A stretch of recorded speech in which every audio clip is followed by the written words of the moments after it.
Hey, everybody. I hope you're doing all right. I'm Seth Redfield from Wesleyan University, and I'm going to talk to you about um, that graduate school application process and some context and tips and advice as I see it. This is a very common KNAC meeting breakout session, and so I really hope that I get to talk with you at some point. I can answer your questions because, of course, this application process is a very personal one, and so there are you may have lots of individual questions. So I'm going to try and keep this kind of brief, but kind of go through the basics and go from there. Let me share some slides with you. Okay. All right. So how to get into grad school and what to expect the first year. The first thing I'll say is that this is just my perspective, and I strongly encourage you to talk with as many people as you can about this process. So that includes the faculty at your institution, or that you've done research with or worked with or taken classes with. It always is useful getting their perspective. And anyone that is currently in grad school, try and meet current graduate students at institutions you're interested in. You might be able to do this at a AAS meeting, whether it's in person or virtual. And so try and have those conversations. There may even be friends of yours that went through this process last year. Pick their brain a bit and get their advice.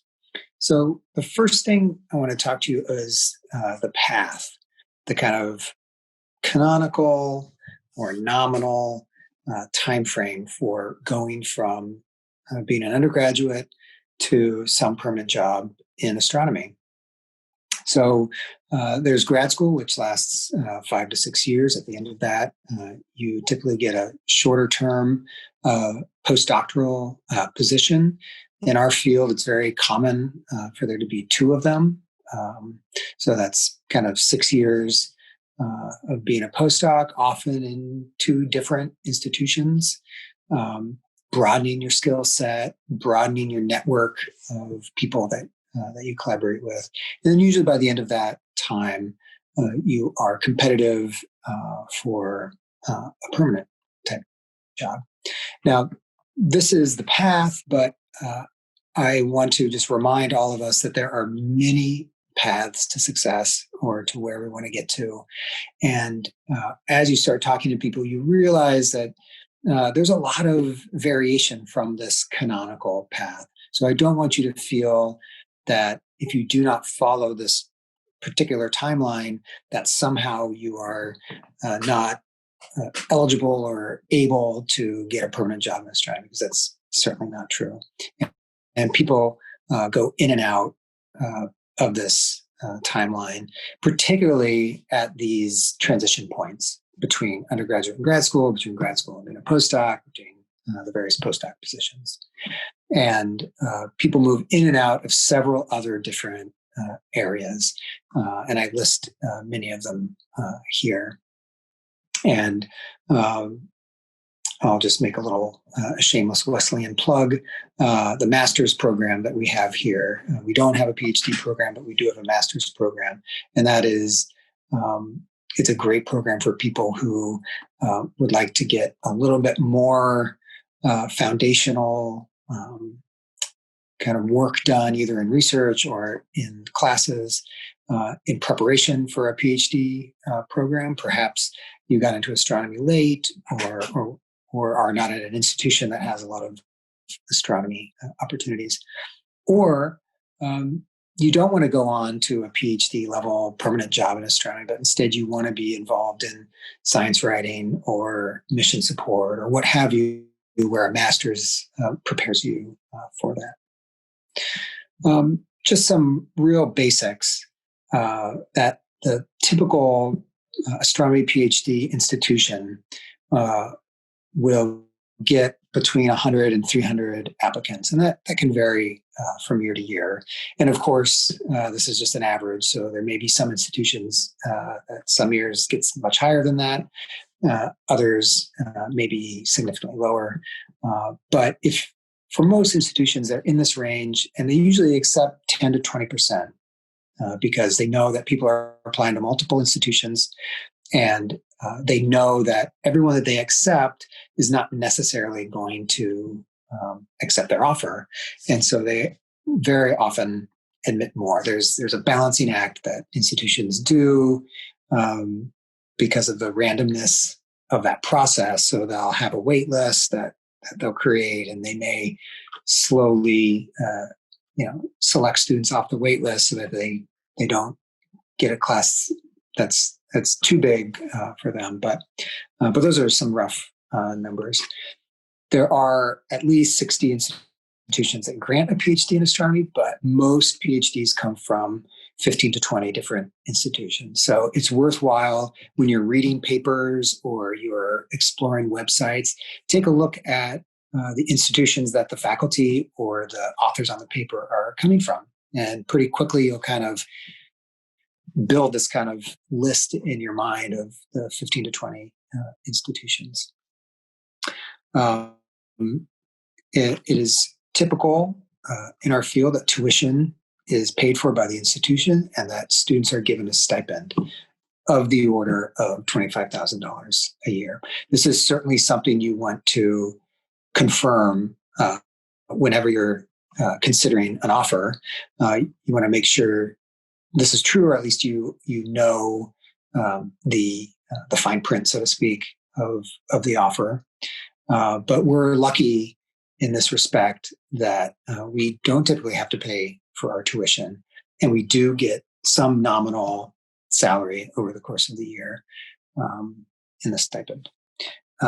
And that stipend can often be tied to being a TA. So it's very common to be a TA, particularly in the first years of your graduate program. And it's a great experience too, I think, both as in terms of your own learning, teaching something can be really valuable in yourself, kind of learning it at a deep level. But it also gives you a flavor of teaching, which might be something you might want to do as part of your career. And the average length of the PhD is 5 to 6 years, although there's some variation on that. And then out of the PhD, about 77% of PhDs accepted a postdoctoral position, and the median salary is $54,000. This comes from AIP statistics, who gather this. And there's a couple things. One is it's a very nice salary. It was a salary I was very felt like I was rolling in the dough, so to speak, after living on graduate student stipends. The other great thing about this statistic is that 77% go on to a postdoctoral position in astronomy. So that's actually a really high fraction. And I think the statistics tell us that most of that remaining fraction are voluntarily moving to other fields or other things. Those individuals have decided to move in a different direction with their career. So the vast majority of people who get PhDs in astronomy are able to get a position in astronomy right out of grad school. Okay. So some quick advice on getting in. I think I mentioned this at the beginning. Talk to grad students, postdocs, faculty, anyone you can about their experience. It'll give you a lot of insight into the particular institutions. All institutions have their own kind of culture and identity. So it helps you understand that. And it also gives you some real life kind of exposure to what it's like to go through this process. And you can kind of select the best practices, things that maybe fit your situation. And it also helps to see just the natural variation of situations that people have as they move through our field. one of the big questions, of course, is where to go. What's your list of schools that you're going to apply to? And there's a lot of things to consider here, some of which might be the size of the institution, kind of the breadth of different things they might do there, what research you might be interested in. You definitely want to go to a place that has at least more than one person doing something related, location, the community of grad students there at the institution, and success rate. You definitely want a range of institutions in terms of the probability of getting in. That's a tough one because it varies a lot, and it's hard. It's challenging to get into grad school, period. But you definitely don't want to, simply apply to the super highly competitive ones. You want kind of a range. I'll also say that it's perfectly fine if you only want to go to a school in a certain part of the country or in a certain kind of community. That is a perfectly reasonable constraint. I know we often we may discount those kind of desires because the purpose is getting in the education and that sort of thing. But you're going to be there for 5 to 6 years doing a really intense and exciting, but also challenging intellectual endeavor. And you don't want to put yourself in a place that you don't feel like quite fits for you. So I think that's a perfectly reasonable constraint. And there are plenty of wonderful institutions to apply to in a variety of places that you should be able to find an institution that fits kind of your desires. The physics GRE is, I want to spend a few minutes talking about this. It's flawed. As we know, there are biases in the physics GRE.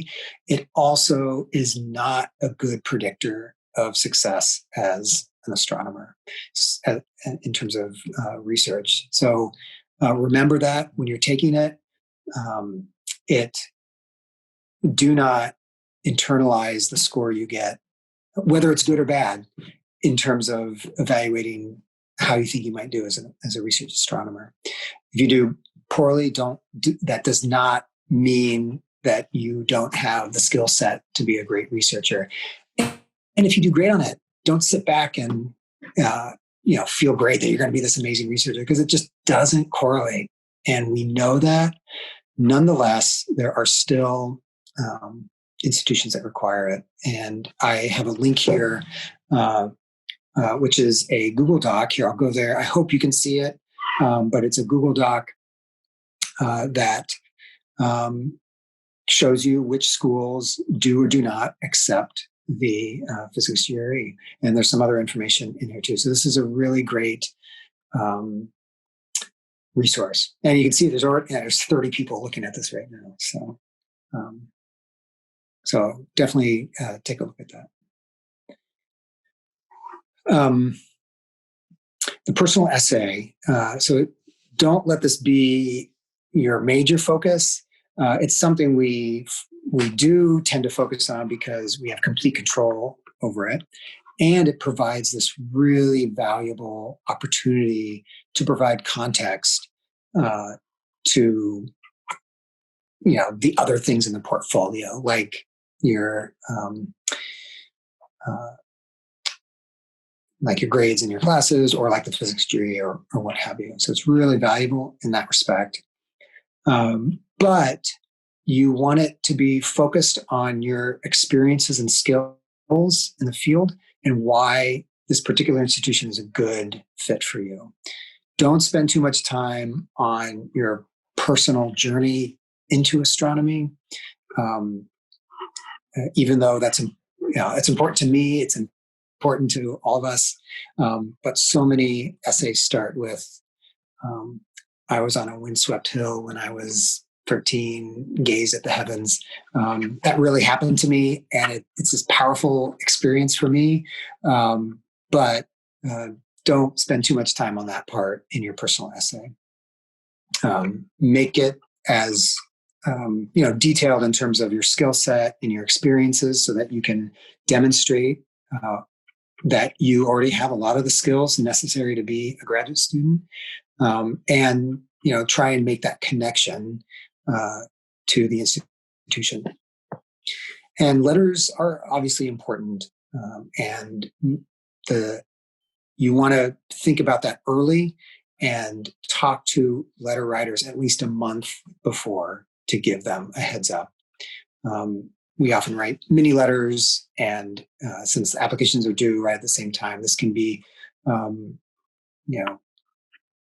lot of work for letter writers, and so you want to give them time so that they can plan for that. Even if you don't know exactly which ones you're applying to, if you want someone to write you a letter, ask them now, and just kind of give them a heads up. And then give them, as soon as you do have your list of places, give them that list and the due dates. We all get the automatic emails about it, but often those don't tell us when the due dates are or what have you. So a quick summary from applicants is really helpful to me. Okay, I just want to spend a couple minutes on once you're there, because grad school is difficult, and it's a roller coaster in terms of emotions, and part of that is that the expectations are really high, and it's a 5 to 6 year commitment, and so there's a lot of times where you're thinking about whether this is the right place for you, the right pursuit for you.